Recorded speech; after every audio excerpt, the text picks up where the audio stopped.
Thank you so much. Good afternoon. I am honored to be in the timeless city of Cairo and to be hosted by two remarkable institutions. For over 1,000 years, Oublié has stood as a beacon of Islamic learning. And for over a century, Cairo University has been a source of Egypt's advancement.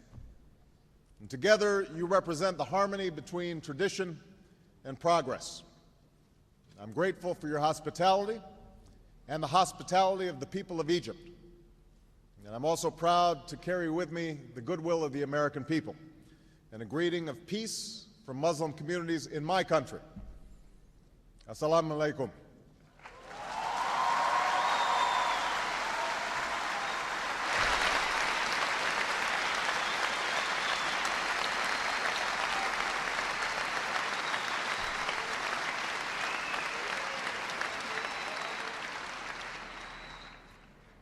We meet at a time of great tension between the United States and Muslims around the world.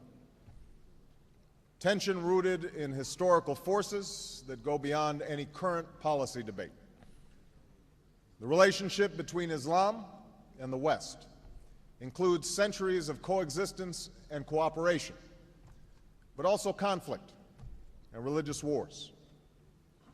More recently, tension has been fed by colonialism that denied rights and opportunities to many Muslims, and a Cold War in which Muslim-majority countries were too often treated as proxies without regard to their own aspirations. Moreover, the sweeping change brought by modernity and globalization led many Muslims to view the West as hostile to the traditions of Islam. Violent extremists have exploited these tensions in a small but potent minority of Muslims. The attacks of September 11, 2001, and the continued efforts of these extremists to engage in violence against civilians has led some in my country to view Islam as inevitably hostile not only to America and Western countries, but also to human rights. All this has bred more fear and more mistrust. So long as our relationship is defined by our differences, we will empower those who sow hatred rather than peace, those who promote conflict rather than the cooperation that can help all of our people achieve justice and prosperity. And this cycle of suspicion and discord must end. I've come here to Cairo to seek a new beginning between the United States and Muslims around the world, one based on mutual interest and mutual respect, and one based upon the truth that America and Islam are not exclusive and need not be in competition. Instead, they overlap and share common principles of justice and progress, tolerance, and the dignity of all human beings. I do so recognizing that change cannot happen overnight. I know there's been a lot of publicity about this speech, but no single speech can eradicate years of mistrust, nor can I answer in the time that I have this afternoon all the complex questions that brought us to this point. But I am convinced that in order to move forward, we must say openly to each other the things we hold in our hearts, and that too often are said only behind closed doors. There must be a sustained effort to listen to each other, to learn from each other, to respect one another, and to seek common ground. As the Holy Quran tells us, be conscious of God and speak always the truth.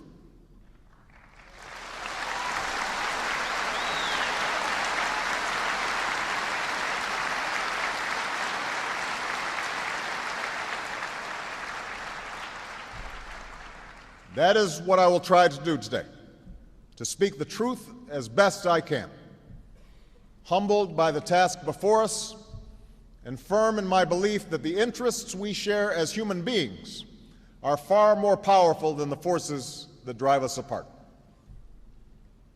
Now, part of this conviction is rooted in my own experience. I'm a Christian, but my father came from a Kenyan family that includes generations of Muslims.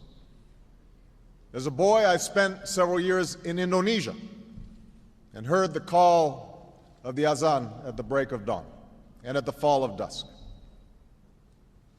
As a young man, I worked in Chicago communities where many found dignity and peace in their Muslim faith. As a student of history, I also know civilization's debt to Islam. It was Islam at places like Uluzar that carried the light of learning through so many centuries, paving the way for Europe's Renaissance and Enlightenment.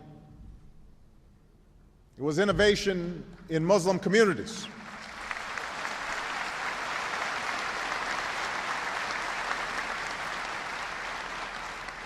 It was innovation in Muslim communities that developed the order of algebra, our magnetic compass and tools of navigation, our mastery of pens and printing, our understanding of how disease spreads and how it can be healed. Islamic culture has given us majestic arches and soaring spires, timeless poetry and cherished music, elegant calligraphy, and places of peaceful contemplation. And throughout history, Islam has demonstrated through words and deeds the possibilities of religious tolerance and racial equality.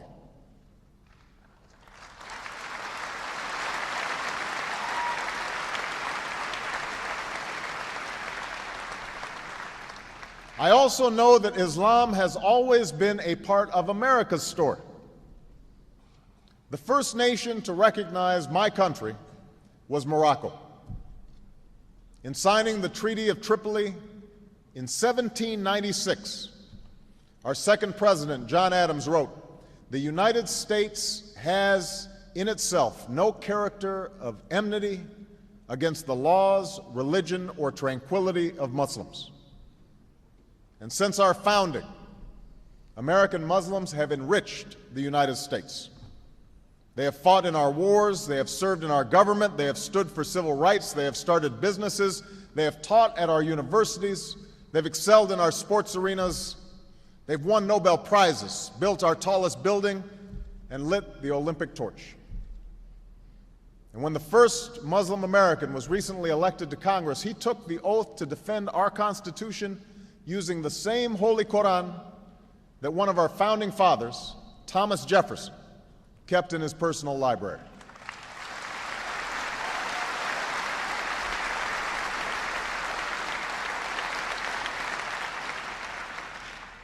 So I have known Islam on 3 continents before coming to the region where it was first revealed. That experience guides my conviction that partnership between America and Islam must be based on what Islam is, not what it isn't. And I consider it part of my responsibility as President of the United States to fight against negative stereotypes of Islam wherever they appear.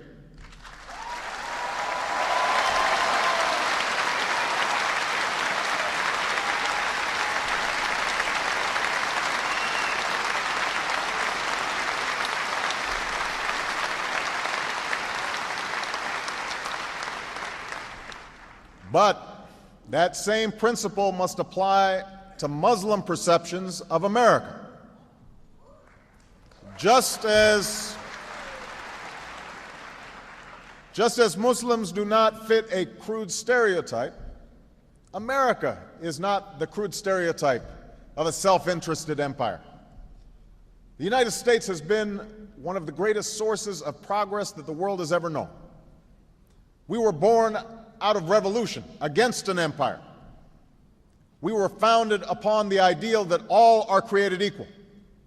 And we have shed blood and struggled for centuries to give meaning to those words, within our borders and around the world. We are shaped by every culture, drawn from every end of the earth, and dedicated to a simple concept: e pluribus unum, out of many, one. Now, much has been made of the fact that an African American with the name Barack Hussein Obama could be elected president.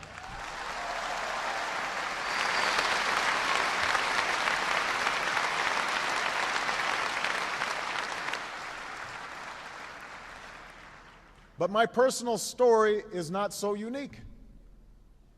The dream of opportunity for all people has not come true for everyone in America, but its promise exists for all who come to our shores.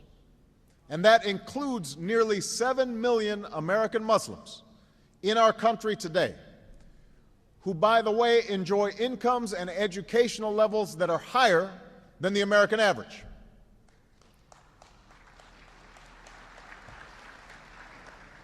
Moreover, freedom in America is indivisible from the freedom to practice one's religion. That is why there is a mosque in every state in our union and over 1,200 mosques within our borders. That's why the United States government has gone to court to protect the right of women and girls to wear the hijab and to punish those who would deny it. So let there be no doubt.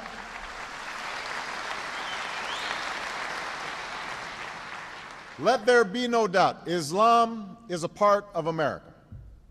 And I believe that America holds within her the truth that regardless of race, religion, or station in life, all of us share common aspirations: to live in peace and security, to get an education and to work with dignity, to love our families, our communities, and our God. These things we share.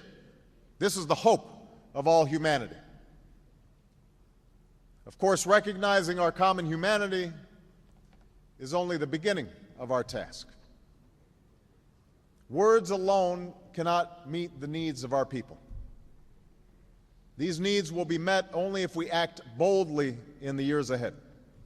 And if we understand that the challenges we face are shared, and our failure to meet them will hurt us all. For we have learned from recent experience that when a financial system weakens in one country, prosperity is hurt everywhere. When a new flu infects one human being, all are at risk. When one nation pursues a nuclear weapon, the risk of nuclear attack rises for all nations. When violent extremists operate in one stretch of mountains, people are endangered across an ocean. When innocents in Bosnia and Darfur are slaughtered, that is a stain on our collective conscience.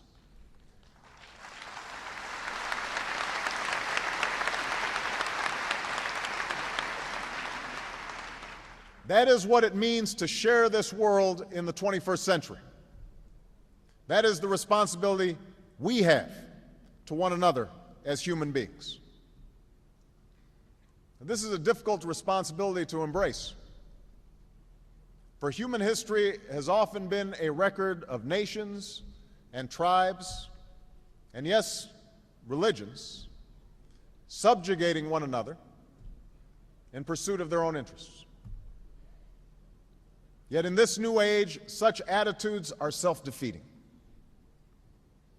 Given our interdependence, any world order that elevates one nation or group of people over another will inevitably fail. So whatever we think of the past, we must not be prisoners to it. Our problems must be dealt with through partnership. Our progress must be shared.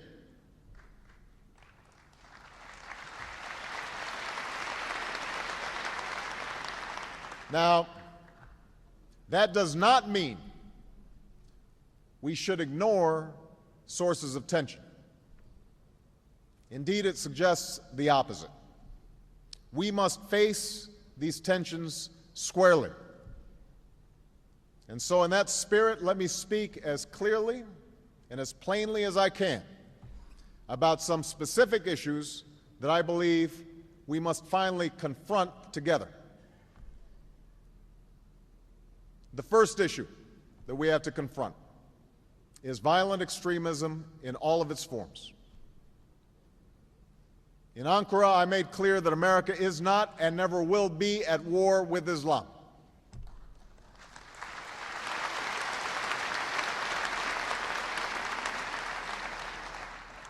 We will, however, relentlessly confront violent extremists who pose a grave threat to our security, because we reject the same thing that people of all faiths reject: the killing of innocent men, women, and children. And it is my first duty as president to protect the American people. The situation in Afghanistan demonstrates America's goals and our need to work together. Over 7 years ago, the United States pursued al-Qaeda and the Taliban with broad international support. We did not go by choice. We went because of necessity. I'm aware that there's still some who would question or even justify the offense of 9/11. But let us be clear. Al-Qaeda killed nearly 3,000 people on that day. The victims were innocent men, women, and children from America and many other nations who had done nothing to harm anybody. And yet Al-Qaeda chose to ruthlessly murder these people, claimed credit for the attack, and even now states their determination to kill on a massive scale. They have affiliates in many countries and are trying to expand their reach. These are not opinions to be debated. These are facts to be dealt with.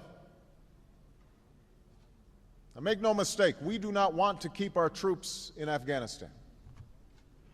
We seek no military bases there. It is agonizing for America to lose our young men and women. It is costly and politically difficult to continue this conflict.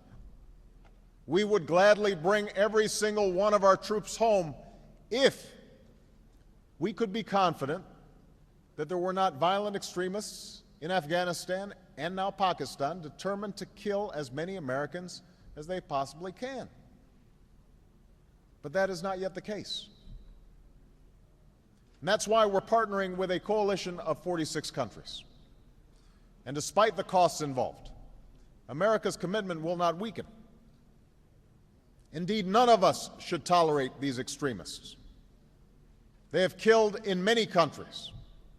They have killed people of different faiths, but more than any other, they have killed Muslims. Their actions are irreconcilable with the rights of human beings, the progress of nations, and with Islam. The Holy Quran teaches that whoever kills an innocent it is as if he has killed all mankind.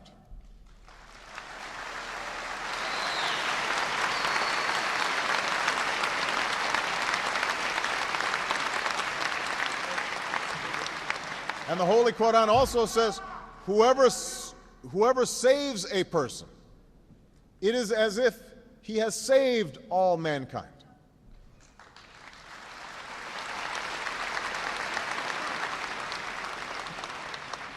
The enduring faith of over 1 billion people is so much bigger than the narrow hatred of a few. Islam is not part of the problem in combating violent extremism. It is an important part of promoting peace.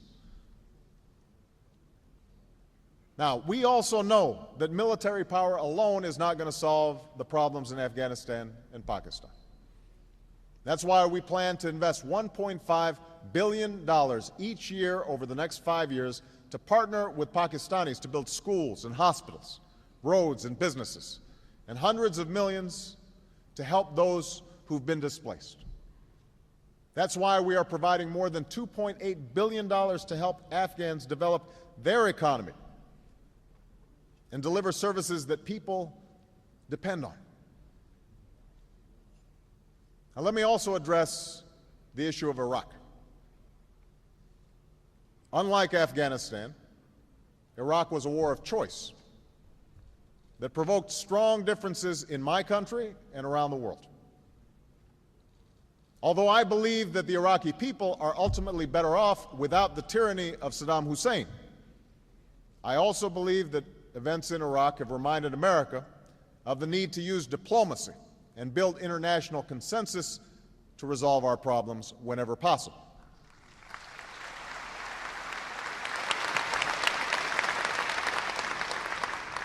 Indeed, we can recall the words of Thomas Jefferson, who said, "I hope that our wisdom will grow with our power and teach us that the less we use our power, the greater it will be." Today, America has a dual responsibility: to help Iraq forge a better future and to leave Iraq to Iraqis. And I have made it clear to the Iraqi people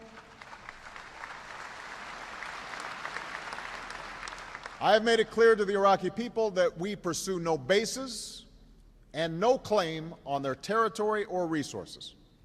Iraq's sovereignty is its own. And that's why I ordered the removal of our combat brigades by next August.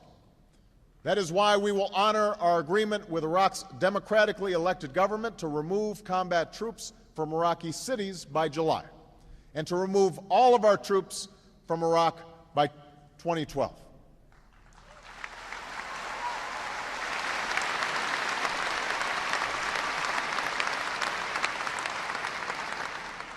We will help Iraq train its security forces and develop its economy, but we will support a secure and united Iraq as a partner and never as a patron. And finally, just as America can never tolerate violence by extremists, we must never alter or forget our principles. 9/11 was an enormous trauma to our country. The fear and anger that it provoked was understandable, but in some cases, it led us to act contrary to our traditions and our ideals. We are taking concrete actions to change course. I have unequivocally prohibited the use of torture by the United States, and I have ordered the prison at Guantanamo Bay closed by early next year.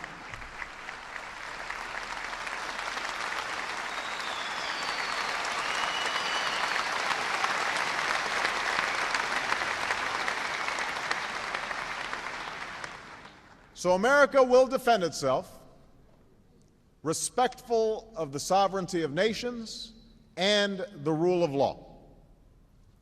And we will do so in partnership with Muslim communities, which are also threatened. The sooner the extremists are isolated and unwelcome in Muslim communities, the sooner we will all be safer. Now, the second major source of tension that we need to discuss is the situation between Israelis, Palestinians, and the Arab world. America's strong bonds with Israel are well known.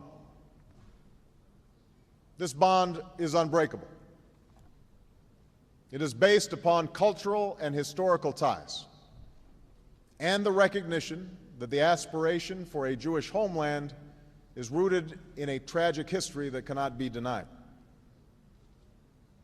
Around the world, the Jewish people were persecuted for centuries, and anti-Semitism in Europe culminated in an unprecedented Holocaust.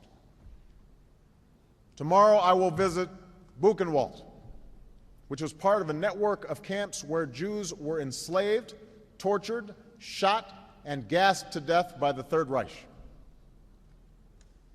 6 million Jews were killed, more than the entire Jewish population of Israel today. Denying that fact is baseless, it is ignorant, and it is hateful. Threatening Israel with destruction or repeating vile stereotypes about Jews is deeply wrong and only serves to evoke in the minds of Israelis this most painful of memories, while preventing the peace that the people of this region deserve. On the other hand, it is also undeniable that the Palestinian people, Muslims and Christians, has suffered in pursuit of a homeland. For more than 60 years, they've endured the pain of dislocation. Many wait in refugee camps in the West Bank, Gaza, and neighboring lands for a life of peace and security that they have never been able to lead. They endure the daily humiliations, large and small, that come with occupation. So let there be no doubt, the situation for the Palestinian people is intolerable, and America will not turn our backs on the legitimate Palestinian aspiration for dignity, opportunity, and a state of their own.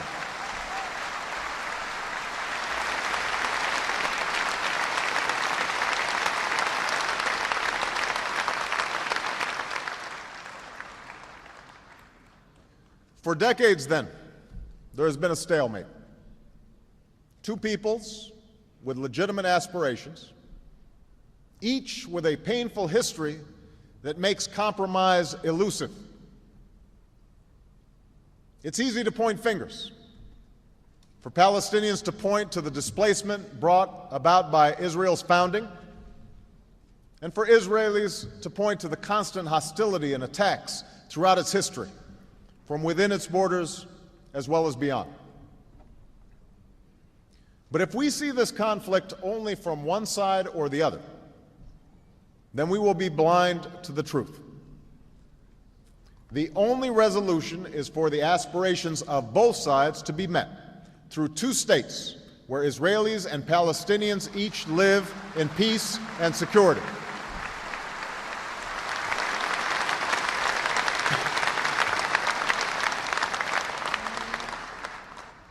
That is in Israel's interest,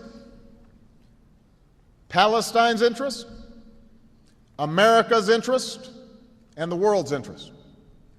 And that is why I intend to personally pursue this outcome with all the patience and dedication that the task requires. The obligations that the parties have agreed to under the roadmap are clear. For peace to come, it is time for them and all of us to live up to our responsibilities. Palestinians must abandon violence.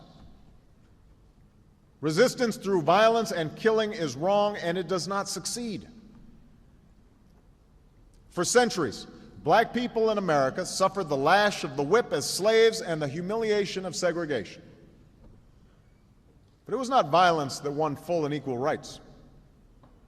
It was a peaceful and determined insistence upon the ideals at the center of America's founding.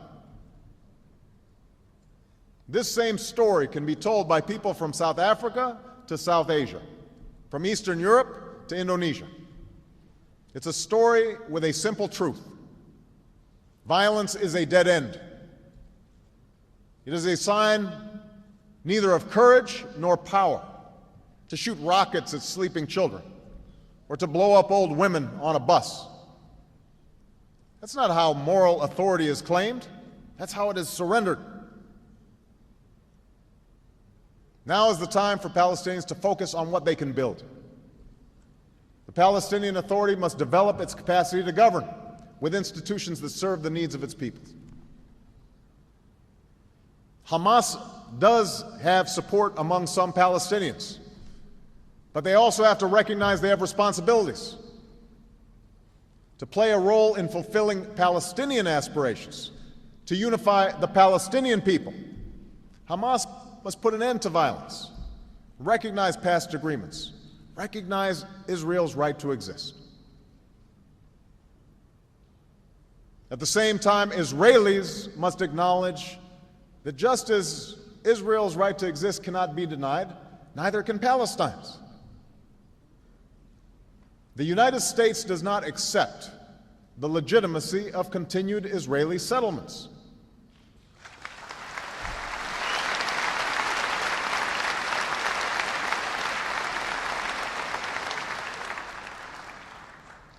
This construction violates previous agreements and undermines efforts to achieve peace. It is time for these settlements to stop.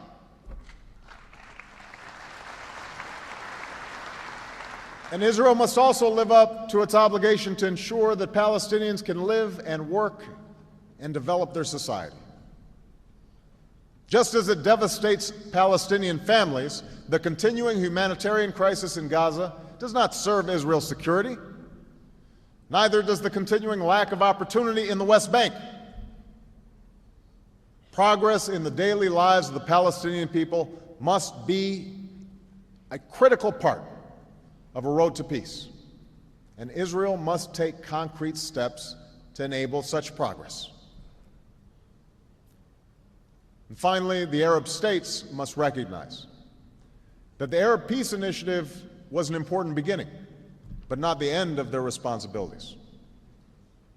The Arab-Israeli conflict should no longer be used to distract the people of Arab nations from other problems. Instead, it must be a cause for action to help the Palestinian people develop the institutions that will sustain their state, to recognize Israel's legitimacy, and to choose progress over a self-defeating focus on the past. America will align our policies with those who pursue peace, and we will say in public what we say in private to Israelis and Palestinians and Arabs. We cannot impose peace, but privately, many Muslims recognize that Israel will not go away. Likewise, many Israelis recognize the need for a Palestinian state. It is time for us to act on what everyone knows to be true. Too many tears have been shed. Too much blood has been shed. All of us have a responsibility to work for the day when the mothers of Israelis and Palestinians can see their children grow up without fear, when the Holy Land of the three great faiths is the place of peace that God intended it to be, when Jerusalem is a secure and lasting home for Jews and Christians and Muslims, and a place for all of the children of Abraham to mingle peacefully together, as in the story of Isra.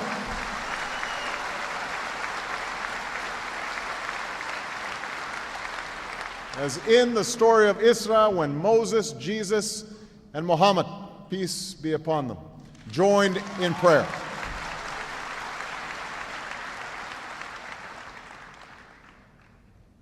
The third source of tension is our shared interest in the rights and responsibilities of nations on nuclear weapons.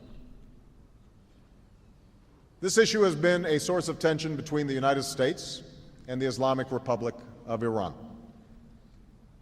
For many years, Iran has defined itself in part by its opposition to my country. And there is, in fact, a tumultuous history between us. In the middle of the Cold War, the United States played a role in the overthrow of a democratically elected Iranian government. Since the Islamic Revolution, Iran has played a role in acts of hostage-taking and violence against U.S. troops and civilians. This history is well known. Rather than remain trapped in the past, I've made it clear to Iran's leaders and people that my country is prepared to move forward.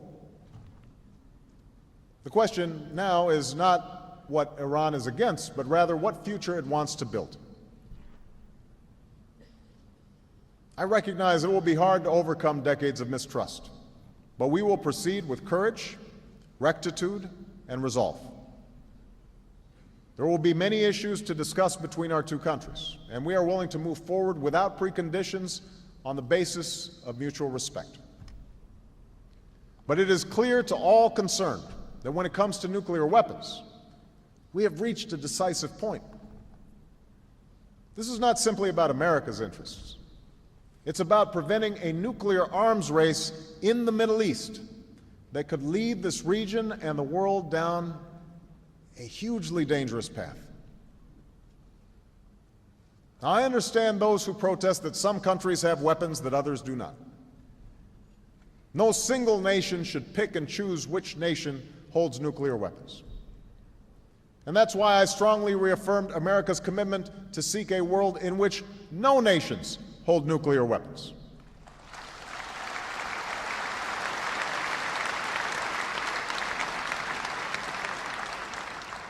And any nation, including Iran, should have the right to access peaceful nuclear power if it complies with its responsibilities under the Nuclear Non-Proliferation Treaty.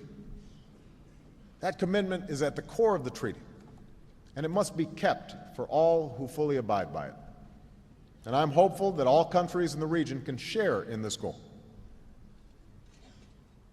The fourth issue that I will address is democracy. I know there has been controversy about the promotion of democracy in recent years, and much of this controversy is connected to the war in Iraq. So let me be clear. No system of government can or should be imposed by one nation by any other. That does not lessen my commitment, however, to governments that reflect the will of the people. Each nation gives life to this principle in its own way, grounded in the traditions of its own people. America does not presume to know what is best for everyone, just as we would not presume to pick the outcome of a peaceful election. But I do have an unyielding belief that all people yearn for certain things: the ability to speak your mind and have a say in how you are governed, confidence in the rule of law and the equal administration of justice, government that is transparent and doesn't steal from the people, the freedom to live as you choose. These are not just American ideas, they are human rights, and that is why we will support them everywhere.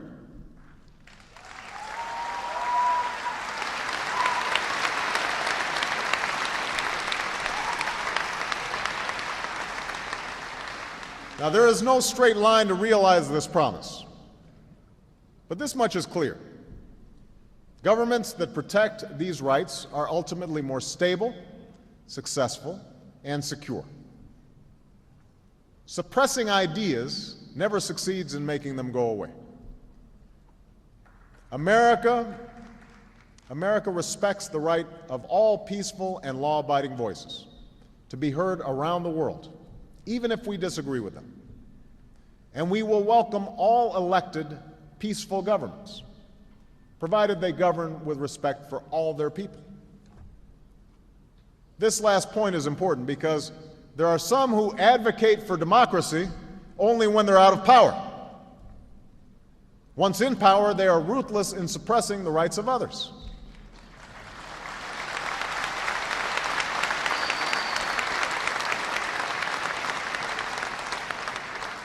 So no matter where it takes hold, government of the people and by the people sets a single standard for all who would hold power. You must maintain your power through consent, not coercion. You must respect the rights of minorities and participate with a spirit of tolerance and compromise. You must place the interests of your people and the legitimate workings of the political process above your party. Without these ingredients, elections alone do not make true democracy. Thank you.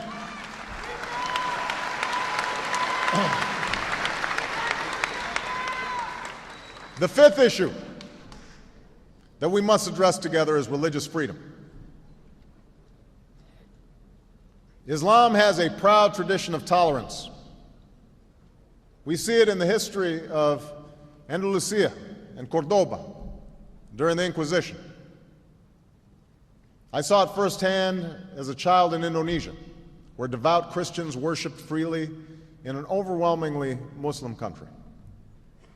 That is the spirit we need today. People in every country should be free to choose and live their faith based upon the persuasion of the mind and the heart and the soul. This tolerance is essential for religion to thrive, but it's being challenged in many different ways. Among some Muslims, there's a disturbing tendency to measure one's own faith by the rejection of somebody else's faith. The richness of religious diversity must be upheld, whether it is for Maronites in Lebanon or the Copts in Egypt.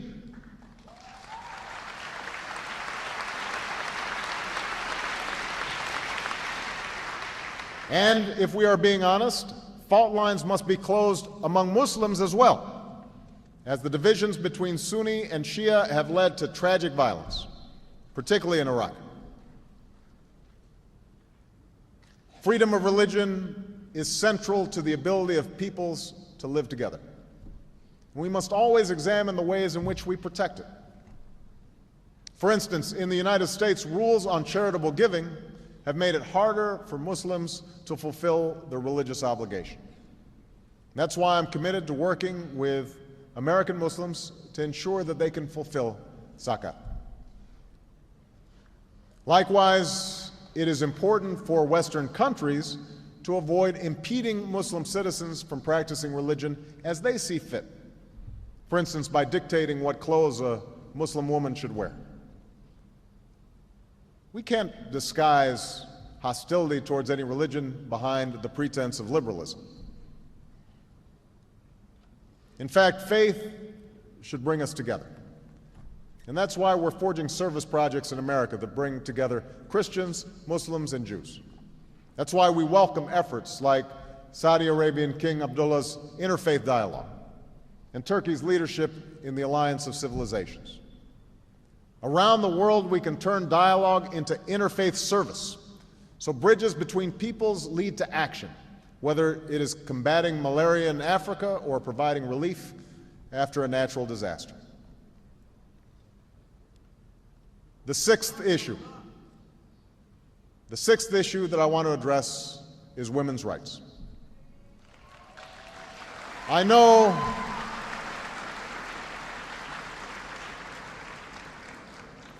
and you can tell from this audience that there is a healthy debate about this issue. I reject the view of some in the West that a woman who chooses to cover her hair is somehow less equal. But I do believe that a woman who is denied an education is denied equality.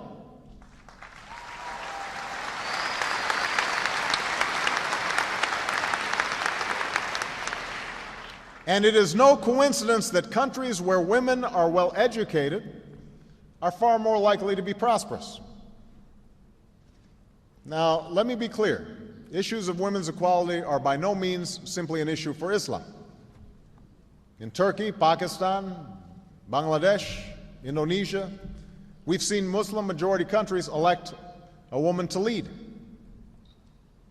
Meanwhile, the struggle for women's equality continues in many aspects of American life and in countries around the world. I am convinced that our daughters can contribute just as much to society as our sons.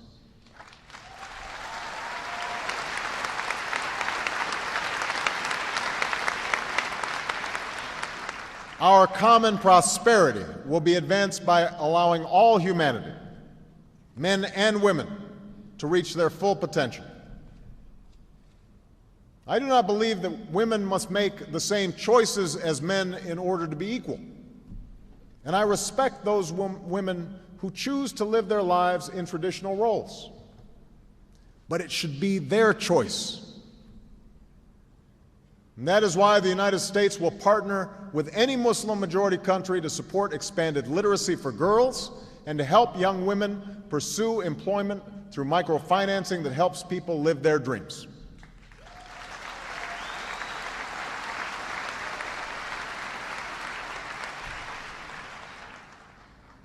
Finally, I want to discuss economic development and opportunity.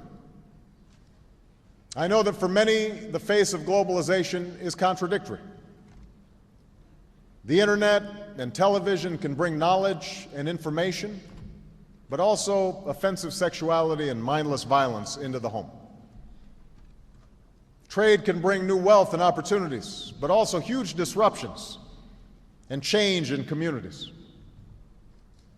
In all nations, including America, this change can bring fear.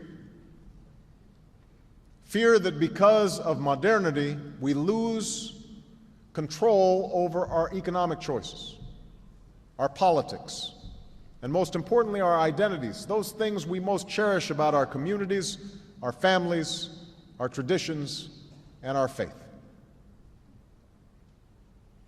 But I also know that human progress cannot be denied. There need not be contradictions between development and tradition. Countries like Japan and South Korea grew their economies enormously while maintaining distinct cultures. The same is true for the astonishing progress within Muslim-majority countries from Kuala Lumpur to Dubai. In ancient times and in our times, Muslim communities have been at the forefront of innovation and education. And this is important because no development strategy can be based only upon what comes out of the ground, nor can it be sustained while young people are out of work. Many Gulf states have enjoyed great wealth as a consequence of oil, and some are beginning to focus it on broader development. But all of us must recognize that education and innovation will be the currency of the 21st century. And in too many Muslim communities, there remains underinvestment in these areas. I'm emphasizing such investment within my own country. And while America in the past has focused on oil and gas when it comes to this part of the world, we now seek a broader engagement. On education, we will expand exchange programs and increase scholarships, like the one that brought my father to America.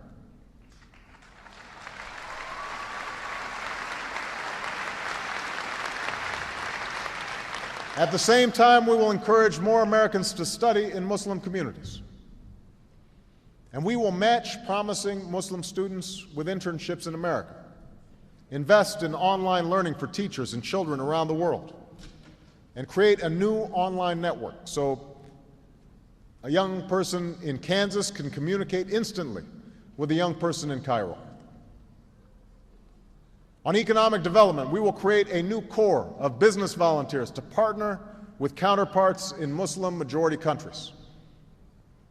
And I will host a summit on entrepreneurship this year to identify how we can deepen ties between business leaders, foundations, and social entrepreneurs in the United States and Muslim communities around the world.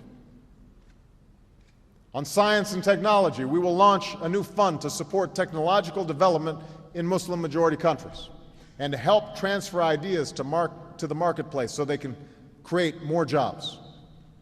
We'll open centers of scientific excellence in Africa, the Middle East, and Southeast Asia, and appoint new science envoys to collaborate on programs that develop new sources of energy, create green jobs, digitize records, clean water, grow new crops. Today, I'm announcing a new global effort with the organization of the Islamic Conference to eradicate polio. And we will also expand partnerships with Muslim communities to promote child and maternal health. All these things must be done in partnership. Americans are ready to join with citizens and governments, community organizations, religious leaders, and businesses in Muslim communities around the world to help our people pursue a better life. Now, the issues that I have described will not be easy to address. But we have a responsibility to join together on behalf of the world that we seek. A world where extremists no longer threaten our people and American troops have come home. A world where Israelis and Palestinians are each secure in a state of their own, and nuclear energy is used for peaceful purposes. A world where governments serve their citizens and the rights of all God's children are respected. Those are mutual interests That is the world we seek. But we can only achieve it together. I know there are many, Muslim and non-Muslim, who question whether we can forge this new beginning. Some are eager to stoke the flames of division and to stand in the way of progress. Some suggest that it isn't worth the effort, that we are fated to disagree, and civilizations are doomed to clash. Many more are simply skeptical that real change can occur.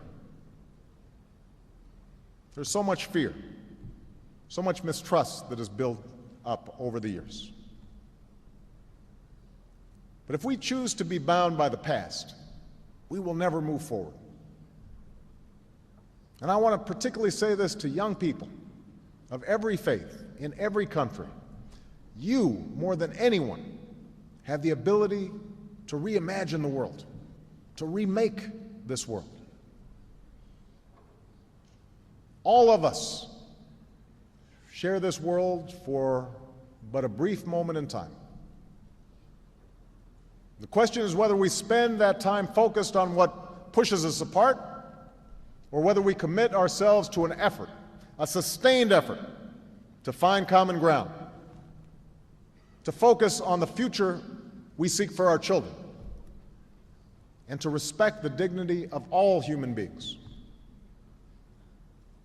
It's easier to start wars than to end them. It's easier to blame others than to look inward. It's easier to see what is different about someone than to find the things we share. But we should choose the right path, not just the easy path. There's one rule that lies at the heart of every religion: that we do unto others as we would have them do unto us.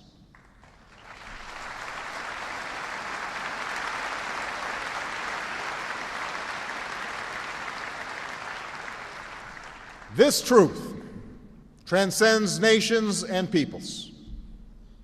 A belief that isn't new, that isn't black or white or brown, that isn't Christian or Muslim or Jew. It's a belief that pulsed in the cradle of civilization and that still beats in the hearts of billions around the world.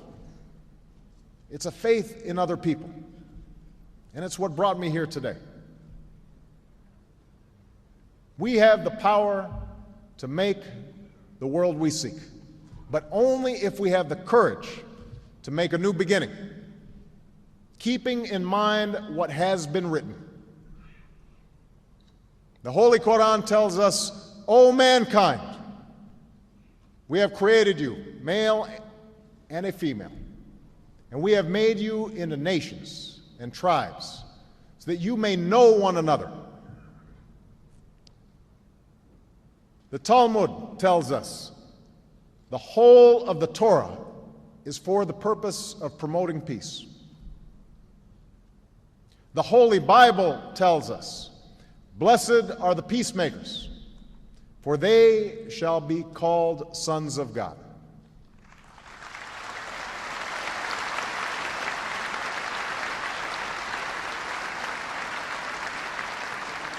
The people of the world can live together in peace. We know that is God's vision. Now that must be our work here on earth. Thank you, and may God's peace be upon you. Thank you very much. Thank you. Thank you. Thank you.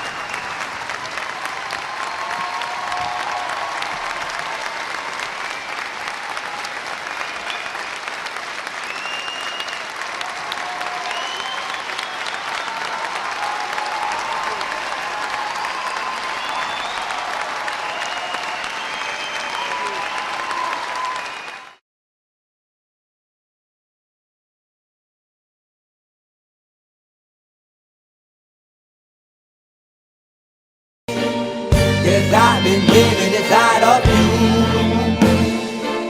but I guess it's time I set me free. And there's nothing that you can do. I hope you can see. I can't seem to keep people around me, cause I'm scared that they might know the truth all about me. Then they might doubt me, there's no other route. I wanted to shout, but it's too late now, cause I'm drowning. Got two-faced like I'm a clown, man. Life is too great, no, it's astounding. I'm in good shape, ma, but you know that I'm drowning like a cup in a cage. I can't cope with this hopelessness, though I try to be open and go with it. But I'm soaking in the pain like a rain never stop flowing in. As I'm floating in a glowing river through a golden gate, trying to motivate. Yeah, I do my fucking best, but there's two voices in my head, I just can't. I just fucking can't. See me, cause I've been living inside of you. But I guess it's time I set me free. And there's nothing that you can do. I hope you can see me, cause I've been living inside of you. But I guess it's time I set me free. And there's nothing that you can do. I hope you can see. Big, what you acting like this? You be fine, trust me, just in time we get along. No, leave me alone. Why, yes, can you see that you are alone, big? We're now sitting in our own throne, big. We need nobody, can you see it through? But it's not you who I should be listening to. Guess what, big? Nobody fucking needed you. No, ain't nobody fucking needed me. Yeah, they never needed us. Like when they nailed Jesus up, there's no fucking heaven that they don't believe in us. But they my friend, I'm the only one that you can trust. Yeah, god damn it, you an idiot. Go online, be a slave for the media. And you forgot what your father said. Are you serious? Look at yourself, big. You fucking idiots.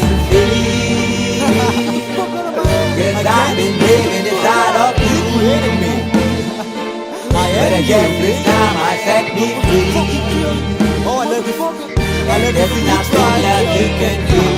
But the guy is always, I see. I know you can see. Can you see it, big? There's no one else. Cause I've been living inside of you. You have to accept it. But I guess this time I set me free. And there's nothing that you can do. I hope you can